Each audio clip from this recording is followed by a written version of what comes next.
The NBA Gambling Podcast on the Sports Gambling Podcast Network is brought to you by EdgeBoost. Bank up for better. Sign up today. Just have code SGPN to get a $12 deposit bonus.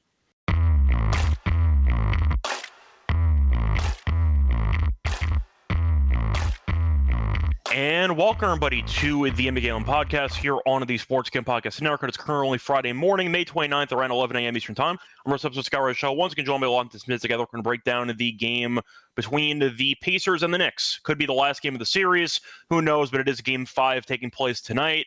Unfortunately, or fortunately, if you ended up betting on it, one series ended already, which kind of sucks. But either way, point is we might end up getting an early, I'd say, matchup of the NBA Finals because neither series might go past 5 games.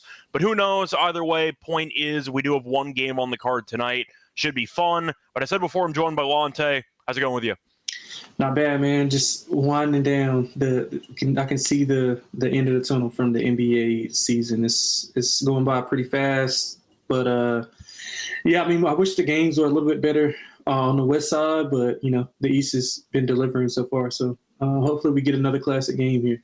Yeah, it actually is a pretty good comparison because of the fact that you might end up getting each series ending in 5, but one series has been full of competitive games, and the other series has just been, well, he had one close game in Game 4, but 4 out of the 5 games were just, this game's over in like the first quarter and a half. So it is kind of weird how you can end up getting different types of 5-game series potentially, one being close throughout, the other being routes for the most part. But otherwise, that might be what we end up getting if the Pacers do win tonight.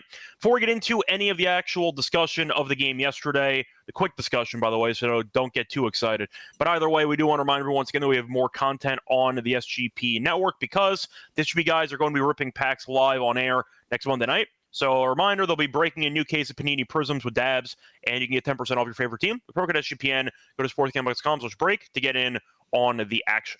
Anyway, mentioning briefly what happened yesterday.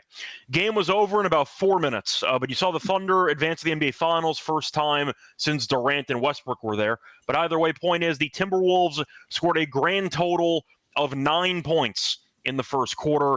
The Thunder doubled the Timberwolves score in the first 24 minutes. The Timberwolves had more turnovers than made baskets in the entire first half. Minnesota had an absolute first ballot Hall of Fame no-show performance, and they ended up losing by about 30. So I'm going to ask you, I think the Suns no-show in Game 7 was worse. The Clippers no-show against the Nuggets was also bad earlier this postseason, but at least they showed up for a quarter. It was an all-time punt job by Minnesota, but I'll ask you for any thoughts because Minnesota showed no effort at all. They were down double digits 3 or 4 minutes into the game, and the game was over immediately. But 9 points in a quarter, the first quarter of an elimination game, is probably rock bottom. But I'll ask you what your thoughts were on the game yesterday. Yeah, not many, man. I mean, I think OKC just basically beat them to submission. The body language from the jump was not good. And kind of got it going there for, I think he scored like back-to-back buckets, and then I was like, okay, well, maybe they got something, and then nothing else. I think they were 2 of 17 outside of Ant halfway through the quarter. They were missing wide open shot. Randall was turning over the ball at a high rate. He was not even getting back on defense after turning the ball over. So I didn't take away a ton of it. I mean, Thunder they basically beat them to submission. Minnesota I mean, you know, they beat up they had good matchups in the first 2 series. Credit to them for doing so. Just ran into a younger, more athletic, better overall team, and they got handled. I thought it would be a little bit more competitive myself. 5 games is not it wasn't competitive, but like I'm thinking of competitiveness like when the Lakers lost to the Thunder, and all those games were competitive. When Boston beat. Wait, Thunder or Nuggets? Nuggets. I'm sorry. Yeah, I'm sorry. That's what I meant. But I'm thinking like whenever Indiana played Boston, all those games were competitive, although there were 5 games. You know what I'm saying? So that was 4 actually. But yeah. Oh, it was. They swept them? Yeah, they swept them. Oh, I thought they won in 5. Ironically, that was the only team Boston actually swept on the entire run. It was the one they least deserved. But yeah. Yeah. Okay. So yeah, that makes sense. But yeah, I mean, I was expecting a lot more competitive nature from many, but hey, that's just how it goes. Got to get back in the lab and do some soul searching for sure. Yeah, picking the exact games can always be tricky, especially now that home court doesn't matter as much, except for one team. Because the Thunder's home court is absolutely insane. They've lost one home game all postseason. That was game 1 against the Nuggets. They led by 9 with 3 minutes to go. Besides that, they have the largest home point differential in NBA postseason history at the moment. Like, they are averaging about a 20-something point win in every home game, which is insane to think about. But the point is, the Timberwolves completely no-showed the entire game. Some conversations need to be had about Ant at this point, about where he ranks in today's NBA, because people keep trying to put him in conversations he has no business being in. I think Ant is definitely a top 10 guy. He's probably a back-end top 5 guy. Maybe he's at like 6 or 7. But people try to compare him to like SGA, and I don't know what the hell people are looking at. Like, they're just not the same guy. I think SGA is clearly better than him. But anyway, point is, Ant had an abysmal end to the series. Randall basically quit on his own team, and then he showed up in garbage time, but he had a really bad first half. I thought Alexander Walker was the worst player on the court last night. Naz Reid was really bad too.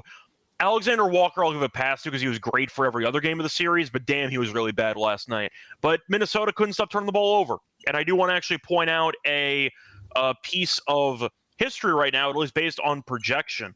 The Thunder turnover differential is absolutely insane.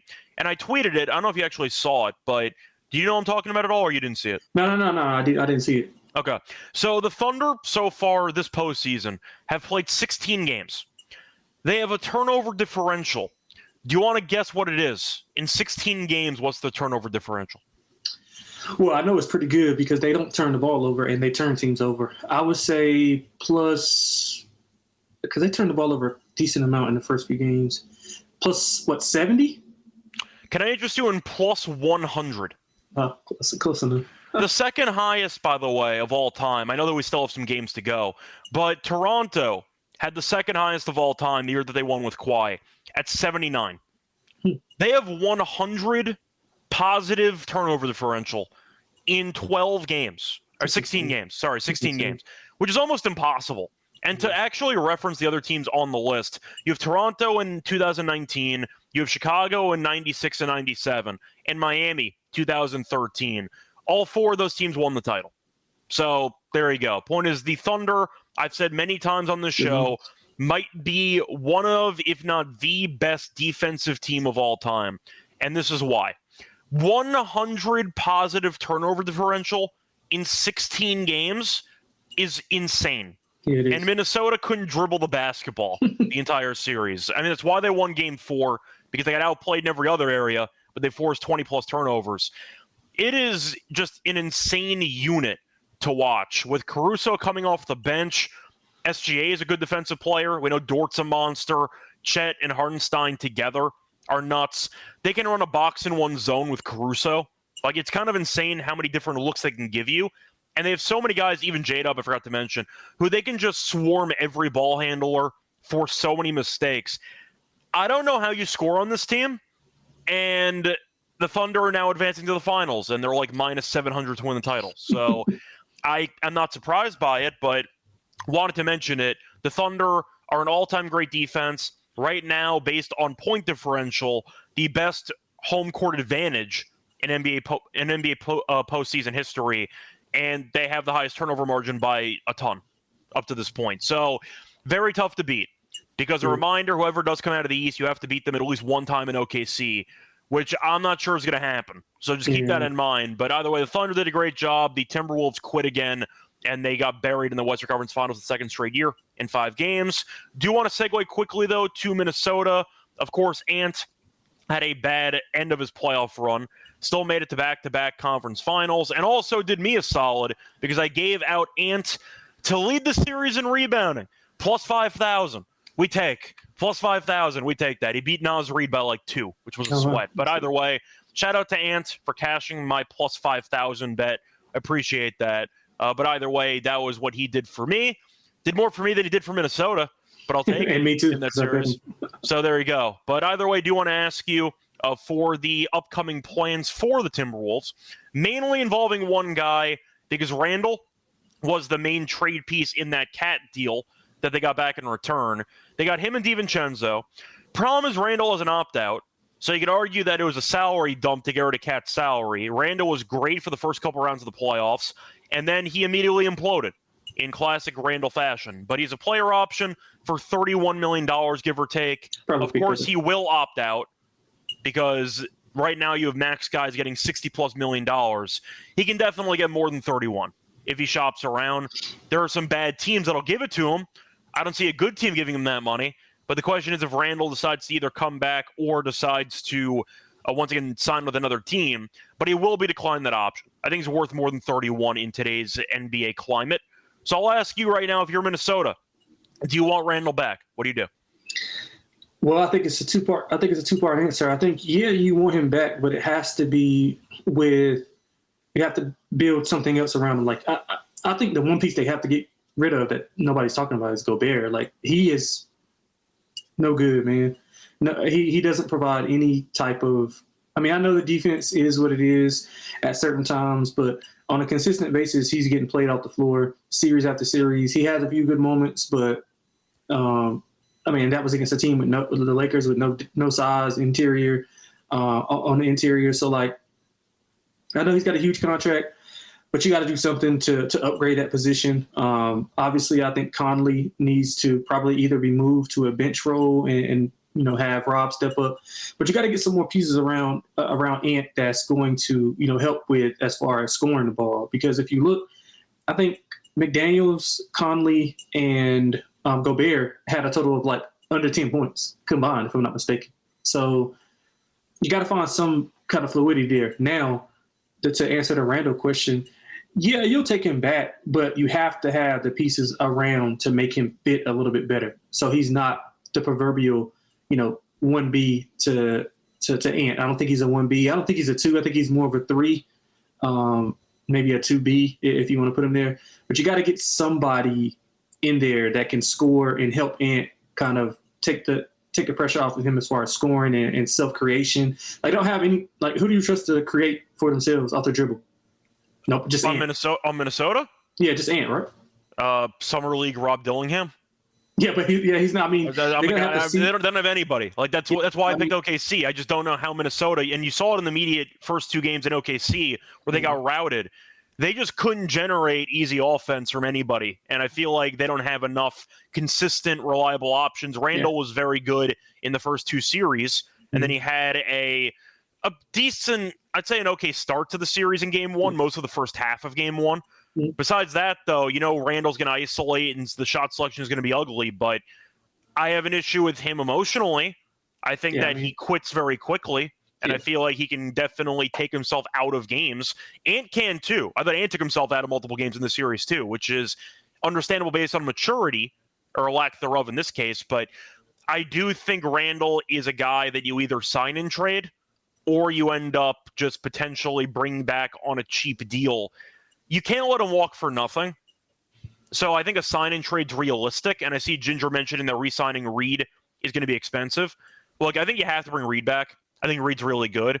If you wanted to argue you can get rid of Gobert, I don't actually know what he's worth with this contract that he has, but I don't know either. I would bring Reed back. I'll ask you this, though. Would you rather have Randall, let's say $35 million a year, or would you rather have Naz Reid in like the 20s?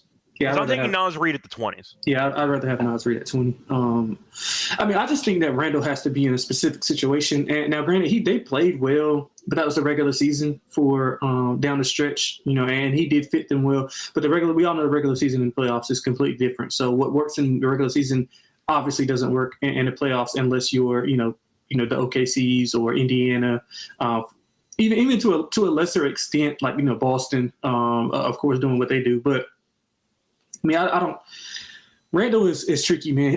As if you're going to keep the team as constructed, like I would, you gotta sign Randall back because I mean, what are your other options? But if you're going to shake things up, like if you want to like kind of get better and put some more some younger, more athletic wing. They don't have any wings. Like they have zero wings at all. And no offense to McDaniels and company, but they're not reliable enough offensively. Yeah, McDaniels is fine. I think you're gonna keep him. I'm saying, but even he can be a flawed player too. Yeah, of course. But I think he makes up a lot for what he does defensively, and then he'll have some stretches where he can score 20 or whatever the case may be. But you're not relying on his scoring. You're more the scoring is kind of like icing on the cake when it comes to McDaniels. But I do think that they got to figure out what direction they want to go in. I mean, they got two young players.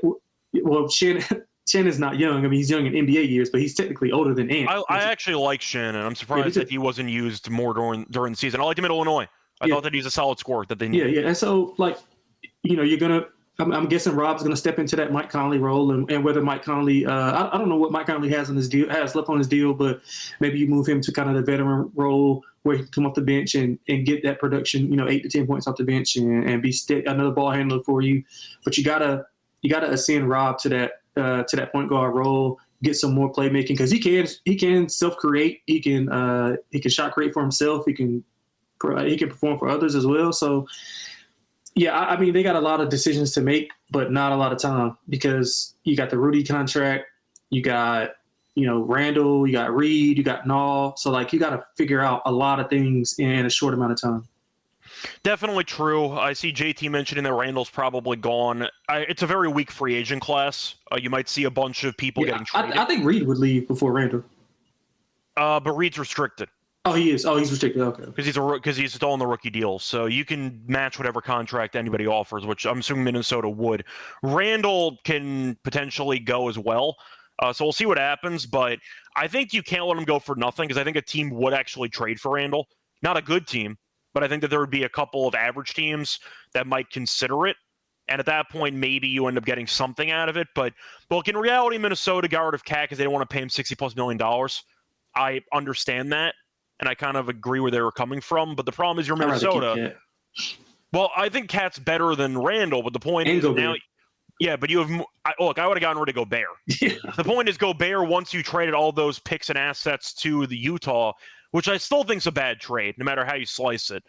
Either way, the point is that once you knew Gobert was not going to be available for trade, you had to get rid of somebody because they're not paying the luxury to keep Cat and Gobert together. So I understood why they got rid of Cat. The Gobert contract makes them irrelevant in the grand scheme of title contention as long as he's on the roster because that's a lot of dead cap space as far as I'm concerned. I see JT mentioned that Gobert would be a great player in the early 2010s or late 2000s. Look, he had a very solid career, very solid defensive player. He has an offensive talent. So when you're looking at the NBA today, you need guys who can, one, be very switchable, guard on the perimeter. I think Gobert's underrated in that area. I don't think he's as bad as people say, but he can't catch the basketball. He has Kwame Brown hands. He can't catch the ball. So when you're looking at the issue with that, I think that's going to always limit the upside of a team when you're basically playing 4-on-5 every time he's on the court offensively, except when he's running around trying to screen people. That's all he does. So I think that as long as Gobert's getting paid that much money, Minnesota's not going to win anything. But the argument is also you have Ant, you have a young superstar who hopefully stays around for a long time. But you have now possibilities of what you can do with the rest of the roster. I know they made it to the conference finals back-to-back years. They basically nuked the first team because Cat got traded, and now they might get rid of Randall too. So Minnesota's in a weird spot where they have an absolute juggernaut who might be around for a decade plus in OKC, assuming Shea never leaves that team, and all the picks they have. It depends what Minnesota wants to do. If you want to be competitive and lose in the second or third round for the next 5-6 years, then you have a pathway. If you want to beat OKC, you have to shake some things up dramatically because you're not beating this OKC team as currently constructed. Is that fair? Definitely. So there we go. Ginger's mentioned I want the Julius Randle experience on the Nets. I don't. But the Nets, for example, one of those teams, like Charlotte, one of these random teams that aren't any good that might convince themselves, Randall's decent. Like the Bulls. We'll make the play-in. Sacramento, they make a lot of dumb decisions. They do. Any of these poorly run franchises would easily trade for Randall. I can see that. Can you see that? Because I think that's a possibility. Yeah, I think it is. Or a middling team, maybe like somebody like Atlanta. I said Sacramento, Chicago, like one of those. Atlanta, yeah, whatever. Like any of those teams that just go, well, they want to get rid of Randall for nothing. Randall's still a good player. He's just not a guy you'd want to have in crunch time of these big games because he's gonna quit half the time. But he's still a solid overall player. Yeah, I think Phoenix is probably the destination that everybody's thinking. You just sign a trade and do it with KD. I think that's what I don't see that happening. Personally, I think Durant's worth more than that, but who knows? Well, I mean, it just kind of just depends on. I mean, they don't have any leverage. You have no picks. You gave half of them the Gobert deal.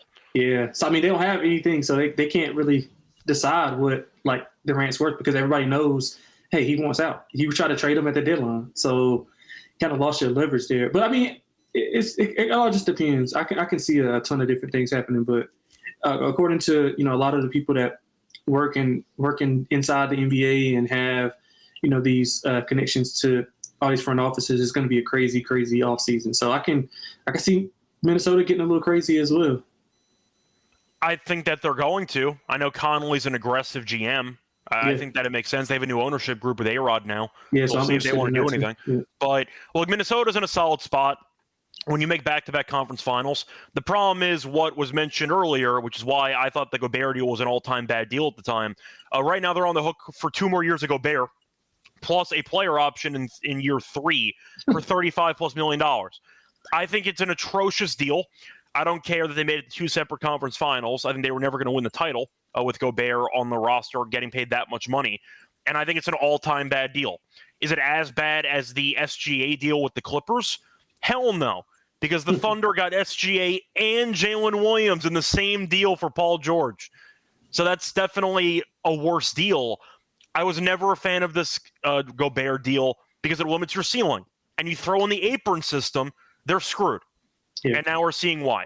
So there you go. How would you feel if you're Paul George? Both of your teams going to probably be in the finals, and you can't contribute to their success. Yeah, I mean, this is going to be Paul George's legacy. For better or worse. Not even joking, because you look at his pro career, I think he's one of the more overrated players in NBA history. I think he's a very solid player, but then you hear Brandon Miller and people talking about how he's one of their GOATs. I'm like, are we watching the same guy? Well, it's just skill set wise. I get what they're saying. Of course, there's a skill set there, and he broke his leg with Team USA with the select team, but I always thought he was an extremely unclutch NBA player who has a historically bad meme history of bricking clutch shots after the commercial. I thought that he was a guy that would vanish in every big game, and I thought that he would have to be the number 2 on a title team, arguably number 3 because they tried it with Kawhi and he hit the side of the backboard in Game 7. I think he's an all-time overrated player, but of course he's still a future Hall of Famer. But I think Paul George's legacy he's a Hall of Famer, yeah. He's made more like all-NBA teams than you think. And all defensive teams and stuff. He's a Hall of Famer. I guess it's Hall of very good. He'll be a Hall of Famer, but I think he's an all-time overrated player. But I do think that his legacy will be a player who was very solid, always kind of shot the bed in big moments, and because of 2 teams that traded him, they ended up in the NBA Finals. And the Thunder might run the league for the next 10 years. Paul George Bowl. I think that's Paul George's legacy. Is that fair? I mean, that's how I feel about it. Yeah, I mean, Paul George. I'm telling you right now, he's getting into the Hall of Fame, like 100%. Yeah, I don't know, bro. I don't know. I mean, everybody gets to the Hall of Fame now, so that's what I'm saying. He's 100% getting into the Hall of Fame. But yeah, I mean, some bad decisions for sure by him. I would have stayed in. I would have took less to stay in L.A. versus going to Philly. I mean, I get it. You're getting out of the West. You want to be more so. In control of trying to get to the finals, and couldn't do that in the West. Yeah, I mean, he's made some tough decisions. I'll say that. I was a fan of Paul George. I loved him at Indiana. He had the crazy poster on Birdman. Like he gave Miami problems, and of course the broken leg sucks. But I gotta mention it because he's viewed in this inner circle of like top 15 guys throughout his entire career, and I would never want him on my team. Yeah, I don't know about that. He's top 15, top 20. I would never want him on my team because I think that historically speaking, he's a loser. Yeah, that's just how I look at him. Yeah, well, yeah, I guess. But I do want to point out, by the way, just for his legacy, 9-time All-Star. He made the All-NBA first team one year, 5-time All-NBA third team, 2-time All-Defensive first team, two-time All-Defensive second team. He's 100% a Hall of Famer. Like, no questions asked. He's 100% Hall of Famer, but I would never want him on my team. Yeah, I wouldn't want him in the Hall of Fame either. If I was, but okay. He's going to end up there. Yeah. But either way, point is, that's going to wrap it up, though, for the pretty long recap. We have one game, so it's fine. But either way, point is, Minnesota headed to Cancun. They booked their flights early because they no-showed the entire Game 5, so at least they're going to catch their flights for the rest of the offseason. Anyway, though, before we get into the actual preview of what could be the last game of the conference finals, before we get into that, the reminder of the brought to by because the first ever bank account for veterans, ensuring that all your gambling transactions are approved. No use of fees, no imbalance, cash records as well. All your betting pots will be approved. And a reminder, you can sign up today at just.bet, forget SGPN. You can also use the limited time offer, deposit $25, edge match deposit, at just.bet per code SGPN. We're also Underdog Fantasy because they are going long for the May playoffs with their extender bonus, hop in game 1, and the longer the series goes, the bigger the bonus gets. You might have to wait for the NBA Finals for that one. But either way, point is, sorry that bonus didn't really work out for you in this round. But if the Knicks win, suddenly you're in decent shape.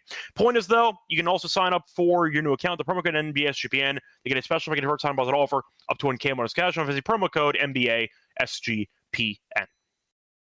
Welcome back, everyone, to the NBA Game Podcast. Finish recapping what happened in Game 5 and what the Timberwolves might do in the offseason, then some Paul George discussions. But either way, time to move on into the only game on the card, what could be the final game left of the conference finals. The Knicks are hosting the Pacers, as the Knicks are laying 4.5, and the over-under is at 222.5. Before we get into the actual game, though, briefly want to talk about Game 4 because the Pacers were able to win, opening up a 3-1 series lead. Halliburton had one of the best first halves of all time by anybody in a playoff game. He had 20-plus points and 9 rebounds. I think it was stat corrected to 8. But initially, he had 20-plus points, 9 rebounds, and 10 assists in the first half and finished with 32, 12, and 15 with 0 turnovers. It's an all-time great game. He is a potential top 10 guy in the league, potentially. If not, he's top 12, top 13. Like, he's on the cusp at this point. We'll see. Point is, though, Indiana was able to win and outlast the Knicks. They're blowing them out on 2 separate occasions. Let the Knicks hang around, but close the deal at the end. Shout out to Obi Toppin for the dagger three-pointer. I'll ask you, though, for your takeaways from Game 4. I picked Indiana. Thought they should have won the series in probably 4 because they choked away Game 3. But I do want to ask you, the Knicks, we saw Cat get hurt. We saw Brunson drop 30, but defensively they were in shambles again. What was your takeaway or main thoughts from Game 4? Yeah, Pacers just, man, they turned up to a different level, a level that I hadn't seen them turn it up to. I mean, they're really good at home as well. We talked about the Thunder being good at home. Pacers really good at home. Also, that crowd was incredible. And I thought that some of the comments after Game 3 were pretty telling of what to expect in Game 4 from Halliburton. He was saying how he was bad and he needed to get guys going a little bit more along with himself. He also was talking about the pace. They didn't play at their pace, so you could see them putting an emphasis on pushing every time, whether it was a made basket, whether it was dead ball turnover or live ball turnover. And then you just have the Knicks who just, I mean, they don't have – we talked about it with Minnesota. They just don't have enough creators. I mean, in Brunson, he's not really a creator. It's just he has the ball in his hands so much that he can rack up the assists. But as far as getting guys open, kind of like Halliburton, they don't have that. There's so much usage with Brunson, and it's mostly looking to score. Right, and then you're not. I mean, he's not like picking guys apart off the pick and roll, like getting Cat going, getting OG going, getting Mikal going. Like he's just in there. He's just in that position to score. And I mean, there's nothing wrong with that, but they just don't have enough decision makers to be able to match what Indiana is doing. I mean, Indiana they don't get credit as much, but their defense was really good as well. I mean, they forced a lot of turnovers. I thought the press was a little bit more aggressive than what it usually has been because they were looking to. Usually they pressure to kind of just slow the pace down for the other team to make them get into their sets late. But this time they were pressing and they were hounding the ball handler, like bringing guys over to trap and different things like that. And they were forcing live ball turnovers, which kind of got them going. And I thought that was huge for them in that specific game. So I'm wondering if they kind of do a little bit more of that in Game 5. But overall, I mean, just the Knicks just don't have enough, bro. They just don't have enough. The truth is, I mentioned this many times before, and it's why I was so critical of their offseason trading for Cat. And I know Cat's had a very solid season. the big bodega. He's had a good season so far, and him and Brunson have been solid together, and I know they got Bridges and all that stuff. The issue that I have, though, is that Cat's an atrocious defensive player, and you throw him with Brunson. It's not Brunson's fault. He's undersized. He tries, but he's a bad defensive player. In today's NBA, you can't have two complete defensive liabilities. It's why the Lakers lost, because they also had no size in general, but Luka's a terrible defensive player. LeBron can't really defend that much. Reeves isn't that great at defense either. You have to be a well-rounded team. Indiana's an underrated defensive unit. I think that they have a lot of guys that can definitely cause problems defensively. OKC's an all-time great defense. The Knicks try to outscore teams now with Tibbs as their coach, which is kind of funny. But the point is, with Cat and Brunson having to guard 40-plus minutes a game, you're going to get your asses kicked by a legitimate offense. I don't know what the hell Detroit was running with Bickerstaff in that first round. That still went 6. Should have went 7. You beat Boston. I don't know what the hell they were doing in the second half of half those games, but neither do Celtics fans. How they beat Boston. That's what I'm saying. The point is, though, the Knicks had a good season. It's not officially over yet, but they made it to the conference finals, so props to them for making it further than they have in 20-plus years. But looking at the current makeup of this team, they gave up a ton of picks for Bridges. They're paying OG a ton of money, and you're looking at Cat and Brunson being complete liabilities defensively. You're not going to win with that as your approach in the grand scheme of the NBA playoffs. And even if the Knicks beat the Pacers and do the impossible and come back from 3-1 down, OKC is beating the damn brakes off this damn team in like 5 games. Yeah. OKC is going to murder this team. So the question for the Knicks is, what do you do for adjustments after Game 4? Because your best stretch of basketball came basically when Brunson was on the bench in Game 3. It has been all series. And you can't bench Brunson because he's your best offensive player, but he's getting killed out there defensively. So I'm going to ask, what do you do? Is it just a bad matchup? Are you screwed? I don't know what pivots you have. Yeah, I don't know what you do. You played multiple guys back-to-back games. I mean, it worked. But you had to come down from 20 in Game 3, but I really don't know. I mean, I find it odd. I mean, obviously, I'm not one of those guys who thinks they're better without Brunson, but no, 100% not. But in this series, Brunson's been an absolute. I find it odd that they play the on-off numbers are so much better when he's on the bench. Yeah. And I think that allows Cat to get going. To playing the ball's moving a little bit faster. You get OG more involved. It's just that they don't have, like, McBride is okay, but he's not a ball handler. Like, they need ball handlers. And I don't know. I mean, we keep saying what they need, but I don't even know if they would play like with Tibbs. Like, I don't know what they do. They're in a real kind of weird situation at all. I agree. McBride should get more minutes, but again, like, I just don't know what else they can do because you got Cat dealing with the knee injury. Brunson's doing, what he can, but again, I think defense is where they hang their hat, and they're just not getting it done because of the pace, because of the amount of actions that they're running in that half court. So it's tough. I really don't know what you do. And I'm a person who thought the Knicks would win this series in 7, but I thought they would win. I thought the series would be as competitive as it has been, but I thought we would be we're Game 5. I thought we would be 2-1 Knicks, and the Pacers are about to win Game 4, and we're 2-2 going back to New York. But I did not expect this at all. But credit to Indiana, man. Credit to them. They responded, played really well. It's tough. Yeah, going to the series, I picked the Pacers. I did pick 7. I thought it'd be a close series, but I felt pretty good about the Pacers winning, at least based on the odds. I thought the Knicks being 150 was insane. I thought Indiana was arguably the better team. And a big reason for that was the Knicks, who got by against Boston, was Boston short-circuited. Indiana's a very good team. They have depth. They play at an insane amount of pace, and the Knicks use so many guys for so many minutes. Just their starters play 40-plus minutes almost every game. I thought eventually the pace would wear them down. And it looked like defensively they've just been a step behind or 2 steps behind the entire series up to this point. So I think you're looking at Indiana, who's just a bad matchup for this team. The constant pace that they play at, the switching, the unpredictability offensively. The Knicks have no answers. They have nothing defensively for this team. And I do think Indiana is in a good spot to win Game 5, if you want to segue into that right now. For Game 4, though, Indiana won a game that I thought they needed to win. As far as I'm concerned, it was a must-win game. Not technically, but you don't want to punt away both games of home court advantage when you have a great home court in Indiana, and overall definitely played up to par, and they won the game by scoring a ton of points. But we'll get back into some of the flaws the Knicks have to get into Game 5 right now. For Game 5, you have the Knicks laying 4.5. It was 5, actually. Now it's a 4.5. The over-under is 222.5, and Indiana, once again, has won both road games in this series. So home court might not matter too much. The Knicks have dropped a ton of home games all postseason. I think MSG is the most overrated home court advantage in the entire NBA because of the environment itself.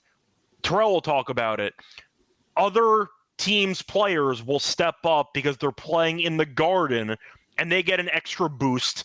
Plus, the Knicks always punt away these games at home, so I don't see it mattering that much. But I'll ask you for the sake of this game. I think the spread's insane. I think Indiana wins this game. I think 4.5 is an insane spread for the Knicks. Yeah, I think the Knicks win the game just off sheer desperation. Has nothing to do with X's and O's, but I kind of agree with JT. I think it's either a Knicks blowout or a Pacers blowout. I don't think it's close at all on either side. Simply because of the variance that the Knicks play with. Like they have to do a better job of protecting the ball and limiting transition. Like it's been times where I've seen and I forgot who was talking about this. I can't remember. Maybe it was Windhorst or somebody like that. Like when New York is scoring the ball, you know how they cut to the person who scored, and jogging back.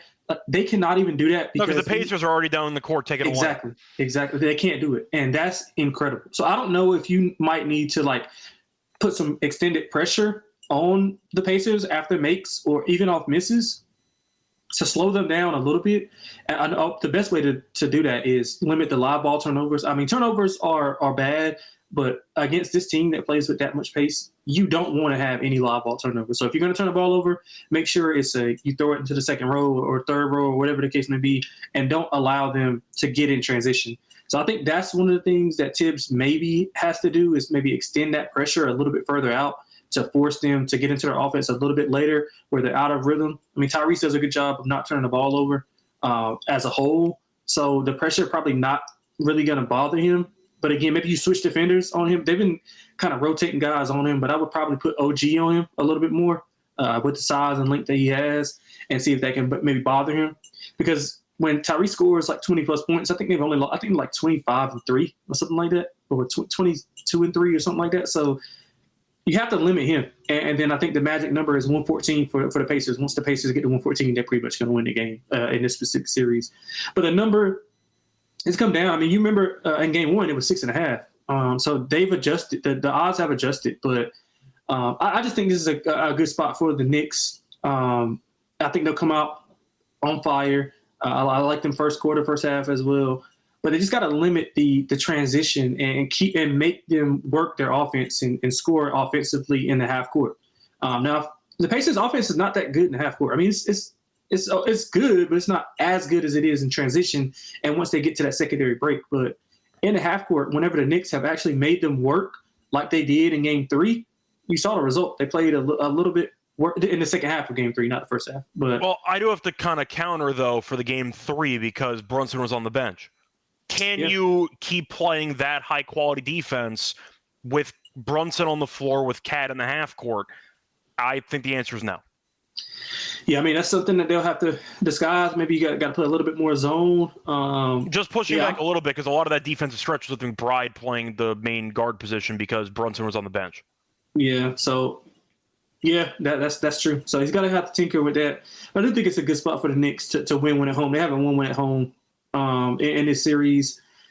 Desperation here, same with you just can't fake desperation. But I do think the Pacers will come out and fight. I think the Knicks will just be a little bit better tonight. So I like the Knicks in the game.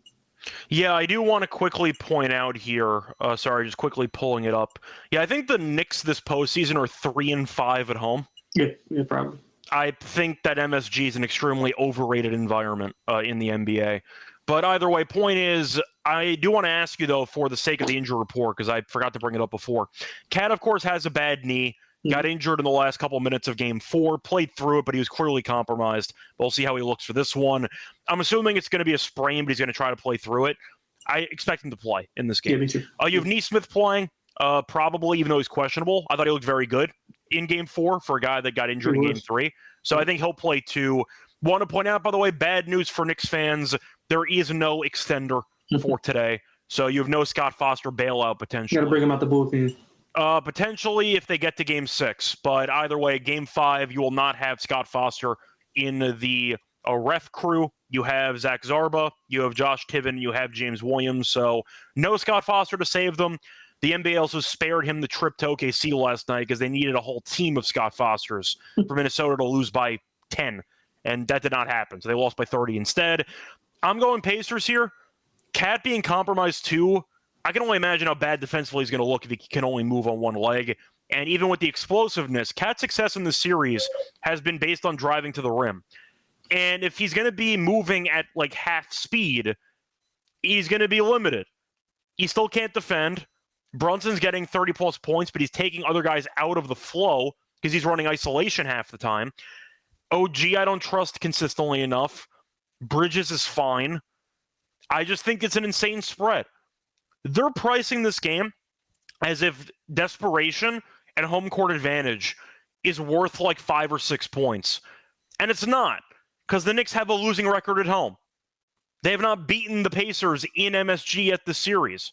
So give me the Pacers on the money line. I think 4.5, even if you like the Knicks to win the game. Can we agree the spread is insane? I mean, I guess with an injured Cat being banged up, they're laying 4.5. Yeah, I mean, but it's just power rating. I mean, I understand it, but it's just like the Pacers didn't like dominate them in New York. Like Knicks blew one game and then it's kind of coin flip in the second game. The point is, so Game 1 was pretty fluky. Game 2, I thought was deserved. Yeah, I mean, they deserved to win, but it wasn't like they completely dominated. So but the point is the Knicks kind of no-show the game offensively, and Siakam at 39. But then Indiana comes back here, potentially closing out the series. All I know is the Pacers, every series, had the exact same script. Yes. They've won Game 1, they've won Game 2, they've lost Game 3, they won Game 4, they won Game 5. Same script in every series. I'll take it again at plus money. Yeah, I'm gonna take a shot with the Knicks here. Just thinking that they just play a lot better on both ends of the floor. I mean, I know Cat's banged up, but they're better with one of them on the bench anyway. So maybe that comes to fruition and you play a little bit smaller. You go with Mitch at the center and you play McBride alongside Brunson to kind of cover up some of his defensive efficiency. So, do you think that happens though? Do you think that Tibbs, if Cat's playing, will keep in mind a minute ceiling there? Because I don't. No, I think Tibbs is going to throw Cat out there on one leg for 38 minutes, and when he gets his ass kicked, is going to just go, well, it happens. That's how I look at it. Yeah, that's a good point. But he's played with 9 guys in back-to-back games. So Shamet was okay. He's been fine. Defensively, he's trying his ass off. Yeah, I mean, Right can't shoot, but he's trying defensively too. Yeah, they got to get 20-plus from those wings. They got to get 20-plus from OG and Mikal. They have to play extremely well. If that means Brunson only gets 25 to 28, I think you can live with that. But Mikal and OG have to be aggressive from the jump. I mean, I know Jalen has the ball, but they have to just at least try to get into their own rhythm. And Mikal's been pretty decent, but a little bit more aggression from both of those guys on the wing. I mean, you get paid a lot of money. You gotta show up and perform as well. OG especially. I thought OG has been pretty bad this whole playoff. I give Bridges a pass because Bridges, when you think about it, he's had a couple of bad games. You know how much money Bridges is making per season? Like 38? He's making $22.7 million. Oh. He's on a bargain deal. So I can't even be that mad at Bridges in general. The reason why I have a problem with this team is because Karl-Anthony Towns and OG Anunoby are making a combined $97 million this year. That's the issue that I have. You have great contracts. What is OG making? OG's making $42+ million. Oh, my God. I thought it was an insane contract when they gave it to him. That's why I hated the trade for the Knicks when they initially made the trade with Barrett and Quickly. I wasn't a big fan of Barrett and Quickly, and I understand OG defensively is a great player in today's NBA. It's an insane contract to give a guy that's never healthy that also is kind of an afterthought offensively half the time. I feel like OG and Cat at $97 million this year is a problem. OG getting paid that much to be a 3-and-D guy is absolutely insane. Bridges making his money is honestly a discount. I think Bridges is worth like $30 million a year. Always based on the amount of games he plays. He never misses any games. But OG's making roughly 2 times the amount of money Bridges is making this season, which is insane. And he's 2 times less impactful. Which is insane. So, yeah, I think the OG contract and the Cat contract are rough. I'll put it that way. But anyway, that's more of a long-term discussion for the Knicks. So you're going Knicks to cover? Yeah, I'm going Knicks to cover, and I'm going. I think they have a big game. So I'm assuming with that you like the under? Yeah, I like under. I think it's correlated. Yeah, it is, and I think that the defense is going to have to show up in a big way. Like I said, they got to extend that pressure out, slow the game down. Offensively, I mean, they have been slowing the game down offensively as the games have passed by, but they just can't slow down the pace of the Pacers. So. No. I think that has to be the focal point at the top of the chalkboard today. I thought that the game 4 strategy was stupid. You had like 80 points in the first quarter. I'm like, why are you trying to run with the Pacers as soon as the game started? I thought it made no sense at all. Yeah, well, it worked in game 1, so he's probably like, oh, well, I mean, I guess that. I mean, you did also end up losing game 1 eventually on a pretty set of fluky circumstances. But I thought the Knicks' strategy had to be slowing the game down entirely, and they did the opposite in game 1. And it was 78 points, and you're like, how are you supposed to keep up with this team offensively? And they couldn't. They couldn't do it. So I wonder, with Cat being injured, can the Knicks keep up in a high-scoring game? The answer is no. They can't. They need to make the game ugly. However, I think it is correlated. And I think this team defensively will not be able to guard Indiana. So I'm going with the over in this game. I think Brunson is going to have another 30 ball because he needs to. I think that Indiana can get whatever the hell they want. I think Siakam's going to have a solid game. He's had 30-plus in 2 of the last 3 games. Halliburton probably does not drop 30 again, but I can see him having another 12 assists in this matchup. But I do want to ask you, though, for the Knicks, because if you're using Cat, who's compromised, and Brunson for 35-plus minutes together on the court, can you limit this offense? And I think the answer has been proven. It's no. Yeah, I can't. I mean, I don't really have a good comeback. And Tibbs is going to play both those guys at the same time because they're the 2 best players, 35-plus minutes. Man, just going to have to increase their effort. They're going to have to increase their effort and their willingness to kind of play a little bit better defensively. Brunson is. I mean, he's a bad defender, but at least he's trying. Cat, I just don't think he's a bad defender. Plus, he's not trying. I think the pace impacts Cat a lot more than Brunson because at least Brunson will try to run down the court. It feels like Cat's being beaten down the court most trips because either he's complaining to the refs or he's pouting as he runs back court. I agree with that. Yeah. And you can't do that because Turner, like I got issues with Turner as a player. The guy hustles. He'll always run down court. Siakam's beating everyone down the court in the front court. And if you're going to be half a second late, it's a free layup. I think Cat's transition defense has been a mess all postseason. So you have any other points you want to make for this series? No, that's pretty much it. I think we hit it all. Cool. Do you want to go through some props, or do you want to just save that for some potential lock and dog stuff? Yeah, we can save it for lock and dog because I got a couple that I'm going to play for lock and dog. All right, sounds good. And that's going to wrap it up for the preview of Game 5, potentially the last game of these conference finals. Time to move on into the lock and dog picks of the show. Before we get into that, the reminder they're brought to you by our sponsor Rhythm because they're the home of AFL picks props. They're available for the NBA playoffs, for golf, for MLB, for WNBA as well. They also are available for a free trial for a week, so try that out if you want to get a taste of the product. A reminder, though, you can also use their discount codes. 2 discount codes. They have a quarter off the month subscription with promo code SGPN25. You get half off the annual subscription with promo code SGPN50. That's Rhythm. Promo code SGPN25 or SGPN50. Sign up for the 7-day free trial. We're going to sportsgamble.com/RATHMM. We're also brought to you by Circle Ultimate Fantasy Bowl Giveaway because Circle Resort and Casino, Las Vegas, give away the Ultimate Fantasy Bowl experience for a 12-person league in Vegas. Draft like VIPs, the draft in Vegas, and to be treated like VIPs for their stay. We're going to get a 2-night stay at Circle Resort and Casino for the entire 12-person league. And a reminder, you can also hold your draft at a Cabana Stadium Swim with a $5K food and beverage credit. You also get a great limo transportation deal to and from the airport. Welcome party Legacy Club as well. And a reminder, there is much more included in that package. Contests from May 5th to June 30th. Enter at sportscampus.com/circa, sportscampus.com/CIRCA. We're also brought to you by MyBookie.ag. Because MyBookie plays for every sport. They have the playoffs. They have the NHL playoffs. They have tennis. They have golf. You name it, they're available. A ton of locations as well. Use crypto for Lightning Fast payouts. Use a pause when it's not though for a new account. Use the promo code SGPN for a $100,000 match up to 1K. Terms and conditions. MyBookDG promo code SGPN. Welcome back, everyone, to the NBA Game Podcast. Finished going through the Game 5 preview. Time to move on into the lock and dog picks. Lonte, I'll let you go first. What's going to be your lock and dog for the show? Yeah, we're going to take the Knicks. We're going to take them early, -1.5 first quarter. That's at minus $1.06. You can get it reduced if you want to play the money line, like $1.40. In case you think it's a tie, I think that's pretty good as well. But the Knicks have been playing really good at home in the first quarter. They are +4, if I'm not mistaken, in the first quarter in both of those two games combined. So I think they have to get off to a good start. Obviously, it didn't mean much in those first two games because they blew the first game and just lost in game 2. So I think they'll come out and play a complete game. Obviously, it's going to start with the defensive end because offensively they're having no trouble scoring. It's just that they can't do any stop defense. But early on, I think they come out, force the Pacers to play from behind, maybe force a few turnovers here and there. They got to get the ball out of Tyrese Halliburton's hands. I would probably blitz him a little bit more just to get the ball out of his hands. So I'll take that.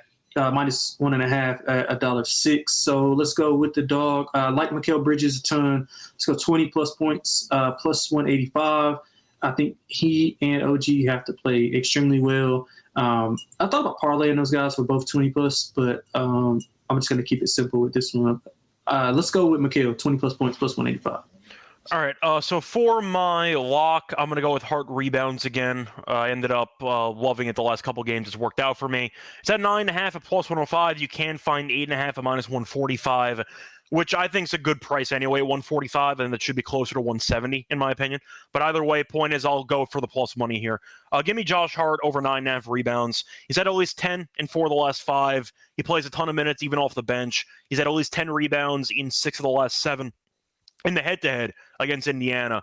He's had at least 10 rebounds in 13 of the last 17 games against the Pacers. He's a monster on the boards. Cat, we know, is a good rebounder as well, but now he's injured.